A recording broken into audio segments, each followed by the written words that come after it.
समस्या बहुत बड़ी है कि हमारा ये संगठन खड़ी खड़ी जमाकर्ता परिवार जो आज पूरे भारतवर्ष में धन्यवाद ज्ञापित कर रहा है प्रधानमंत्री मोदी जी को, जो ये कानून लाए हैं बट से 2019 में बनाई गई, जिसमें ये गारंटी है कि कोई भी निवेशक कहीं भी किसी भी संस्था में, चाहे वो क्रेडिट कोऑपरेटिव सोसाइटी हो, चिटफंड कंपनी हो इत्यादि, यदि पैसा जमा किया है और उसका भुगतान आज तक नहीं हो रहा है, तो ये कानून ला करके उन्होंने बहुत बड़ी मदद की है। लेकिन फिर भी आज ये कानून का पालन आपके ही अधिकारी कर्मचारियों द्वारा नहीं किया जा रहा है और हम सभी निवेशक लोग बहुत परेशान हैं। और ये संगठन हमारा आज अनवरत 1 वर्ष से ये राष्ट्रव्यापी आंदोलन और सत्य कानून आई है, अब आपका भुगतान होगा।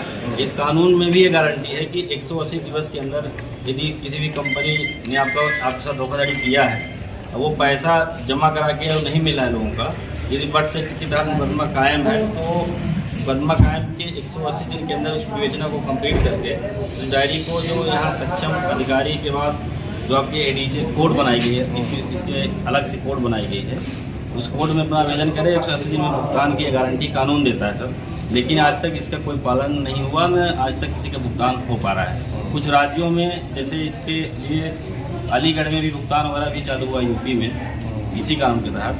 तो निवेदन ये है आपसे कि इस पर संज्ञान ले करके, कई कंपनियों पर मुकदमा भी यहाँ कायम है, लेकिन हुआ क्या कि कई निवेशक क्या है कि जो कार्यकर्ता जमा कराया है उसके पास जाता है, वो उसके माध्यम से क्या है वो कंप्लेन भी हो जाती है पुलिस में, पुलिस उसके ऊपर मुकदमा कायम करता है, बल्कि जो कंपनी पर मुकदमा कायम है उस पर कोई कार्रवाई नहीं हो रही। यही हाल की बात है। ये टोगो रिटेल मार्केटिंग लिमिटेड में कोतवाली बढ़न में आज 3 वर्ष से मुकदमा कायम है, सहारा इंडिया के ऊपर कायम है, लेकिन आज तक मुकदमा कायम करने के बाद भी कुछ लोगों को गिरफ्तार किया गया था। बाकी आज तक कार्रवाई के लिए हम लोग बात करते हैं तो बोले 173(8) की कार्रवाई चल रही है और उसमें विवेचना में लंबे समय लगते हैं सर। तो जल्दी करा करके भी इस में निवेशकों का भुगतान हो जाएगा। यहाँ 5 लाख से ऊपर निवेशक यहाँ पीड़ित हैं पर इसके आप कहना सही है। मैं भी इसका शिकार हुआ हूँ जी, मैंने भी हाई कोर्ट में लगाया है जी जी जी, मेरा भी 1 लाख रुपये का गया है, तो ऐसा मैंने भी हाई कोर्ट में लगाया है जी। तो इस पर ये सर हमको अभी ये एडीजी साहब जो थे प्रगट साहब, उन्होंने ये आदेश भी पारित किया था। हम लोगों ने इसके तहत यहाँ आवेदन भी पूरे लोगों को कराया, यहाँ तक कि उपखंड स्तर में भी आदेश हुआ था। वो हर जगह आवेदन जमा हुआ और आवेदन 1 साल हुआ कि यहाँ से जानकारी आरडीओ शाखा से मिली हमको। यहाँ से 500 लोगों तक का यह सूची बना के भोपाल भेजी गई है, अभी के तक कोई जानकारी उसके आगे फिर नहीं हो पा रही। तो ये इसके लिए जो अभी लोग छूट गए हैं उसके लिए यहाँ निश्चित काउंटर फिर से ओपन कर दिया जाए या जहाँ व्यवस्था की जाए। आपने मुझे दिला, मैं भी फिर अपने वकील को फिर लगाता हूँ। जी जी हाँ, बट सेक्ट के लिए आप समझ लिए सर, बट सेक्ट की गारंटी है कि निवेशकों का भुगतान इससे होगा, लेकिन ये है कि जब कार्रवाइयाँ होंगी तभी होगा सर, न कार्रवाई होगी तो होगी, कानून बने रहते हैं, उसका पालन नहीं होता तो क्या होगा। तो निवेदन नहीं है आपसे ये आपके लिए सर, ये हमारा आपके माध्यम से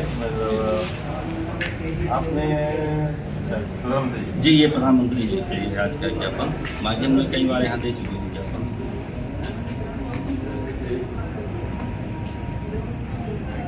और इस जिले में तो इसके लिए भी कुछ ऐसा हुआ है, जिन कंपनियों के ऊपर आपने भी जिस बताया कि एजेंट ने भी, जो एजेंट थे सहारा इंडिया के, उन्होंने भी आत्महत्या कर ली। कई सारे एजेंट भी आत्महत्या, ऐसे हम लोगों के पास कंप्लेन आ रही हैं, कई लोगों ने आत्महत्या कर लिया, कई लोग घर से बाहर चले गए, घर द्वार छोड़ दिए। क्यों? कारण क्या है, निवेशक उनके यहाँ जाता है और निवेशक को क्या जानकारी दे पाएंगे।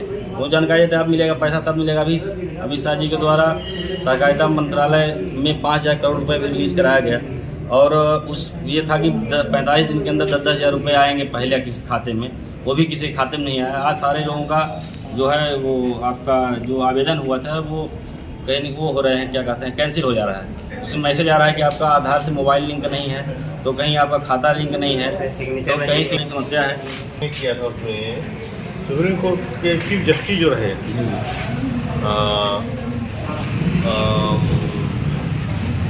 लोढ़ा कमेटी, लोढ़ा साहब ने जो आदेश पारित किया था उसका पालन नहीं हो पाया। सोचिए, मतलब चीफ जस्टिस के आदेश जो सुप्रीम कोर्ट के, तो उन्हीं का आदेश लेके हम नकल निकाल के हम लगाए हैं हाईकोर्ट में। ये पीड़ा तो देखिए हर व्यक्ति समझता है सर, लेकिन क्या है कि जो अब निवेशक और एजेंट के बीच की समस्या है। यहाँ पर इन्होंने बताया कि 20 से 25 लोग यहाँ पर अभी ज्ञापन देने आए हैं और सहारा इंडिया में इन्होंने पैसा जो पूंजी जमा किया हुआ था, इनके जो पैसे जमा किए गए थे सहारा इंडिया में, आज वो बेसहारा हो गए। सहारा सिर्फ नाम का था, बेसहारा हो गए। सर क्या कुछ कहना चाहेंगे सर आप?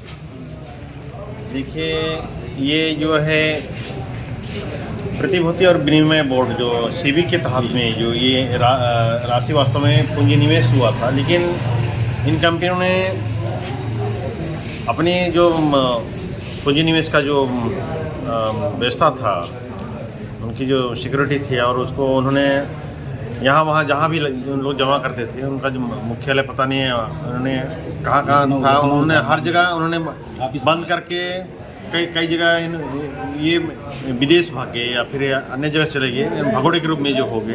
तो वास्तव में शासन को इनके ऊपर कार्रवाई होना चाहिए, चाहे वो सहारा कंपनी हो, चाहे ECL हो, चाहे और अन्य जो भी कंपनी हो, तो सभी जैसे कि इन्होंने बताया कि कई यहाँ पर यहाँ पे जो ऑफिस खुले थे उनके ऊपर भी FIR दर्ज किए गए हैं, लेकिन उन पर ना कार्रवाई होकर के सिर्फ एजेंटों पे ही कार्रवाई की जा रही है। नहीं, एजेंटों को इसलिए होता है क्योंकि उनके माध्यम से ही जो निवेशक जो है अपना पूंजी निवेश किए थे, तो उनके ऊपर आधार उन्हीं का एड्रेस से उसमें स्कैनिंग होता है, उसी के आधार पर उन पर FIR दर्ज होती है और उन्हीं के ऊपर कार्रवाई।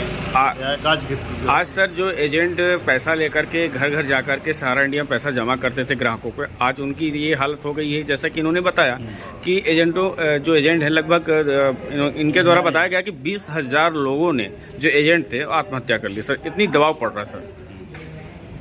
देखिए, ये तो मामला बिल्कुल गंभीर है।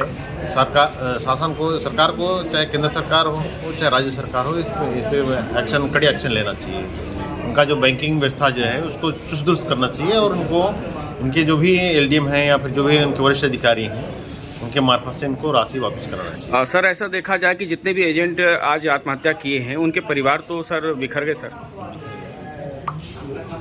इस संबंध में मैं ज़्यादा तो नहीं कहना चाहूँगा, क्योंकि लोग दबाव में आकर और ये कि हमारे अगुवाई में या फिर हमारे कहने पे इन्होंने पूंजी निवेश लगाया था और मेरे ऊपर कार्रवाई हो जाएगी, हाई कोर्ट की, सुप्रीम कोर्ट की मेरे ऊपर बहुत बड़ी कार्रवाई हो जाएगी। तो इसी डर से व्यक्ति ने आत्महत्या करने के लिए मतलब कि वो मजबूर हो गए, शहीद होकर या मजबूर होकर वो आत्महत्या कर लेता है। तो आगे की कार्रवाई कैसे करेंगे सर? जैसे कि आपने बताया सुप्रीम कोर्ट का भी आदेश जो पारित हुआ था, उस आदेश का भी पारित नहीं किया गया, उसका भी उल्लंघन किया गया। देखिए, मैं भी इस पूंजी निवेश का मैं भी शिकार हुआ हूँ। मेरा भी इसमें 1 लाख रुपए की राशि इन्वेस्ट हो चुकी है। मैंने भी 2010 में लगाया था और मेरा राशि 2017 में मुझे मिलना था। मैंने उस समय समाधि कंप्लीट होने के बाद मुझको 2,28,000 का मुझे दिया गया था। जो उन्होंने जो नीति थी, पॉलिसी जो थी निवेश की, PSTL की, तो मैं भी इसका शिकार हुआ हूँ। मैंने भी सुप्रीम कोर्ट के चीफ जस्टिस लोढ़ा साहब के नेतृत्व में जो आदेश पारित हुआ था उनके अंसर साहब पे, उसी के आदेश की कापी हमने 70 कापी निकाल के हमने भी हाई कोर्ट में लगाया है। वो राशि वापस के लिए हम प्रयास कर रहे हैं। जैसे कि आपके बताया अनुसार चीफ जस्टिस ने भी आदेश पारित किया और उनके आदेशों का भी पारित नहीं किया जा रहा, तो ऐसे में लोगों को न्याय कैसे मिलेगा सर? ये आपका कहना बिल्कुल सही है, क्योंकि सुप्रीम कोर्ट के मुख्य न्यायाधीश के आदेश का अमल तो होना चाहिए। इसमें कहीं ना कहीं सरकार या अन्य पक्ष इसमें जरूर इसमें सहभागी होंगे या फिर कहीं ना कहीं उनकी भागीदारी है, ये कहा जा सकता है। पर मैं किसी पर मैं दोष नहीं लगाता हूँ, लेकिन ये जरूर मिली भगत या भागीदारी तो है, जिसकी वजह से आज तक इन ठगों को पकड़ा नहीं जा रहा। जितने भी निवेशक हैं उनकी राशि वापस नहीं की जाए। अच्छा सर, मैं इनसे भी पूछना चाहूँगा, जितने भी निवेशक हैं जो सहारा इंडिया में जिन्होंने डिपॉजिट जमा किया था पैसा, क्या ऐसे भी लोग हैं जिन्होंने पैसा जमा किया तो वो भी आज इस दुनिया में है कि नहीं है? ये सारे लोग हैं, लगभग सारे लोग हैं। कुछ लोग तो मान लीजिए वो नहीं रहे, लेकिन उनके परिवार हैं अभी। और उस पैसा देखिए हर वित्तीय आर्थिक समस्या की पूर्ति के लिए तो उनके माता पिता जमा करके गए हैं, तो उनका तो फर्ज बनता है वो पैसे तो ढूंढेंगे ही। और जैसे सर ने बताया कि यदि जैसे लोगों के साथ भी धोखाधड़ी हुई है तो हम लोग तो आम पब्लिक हैं, हमारे साथ तो हुई है।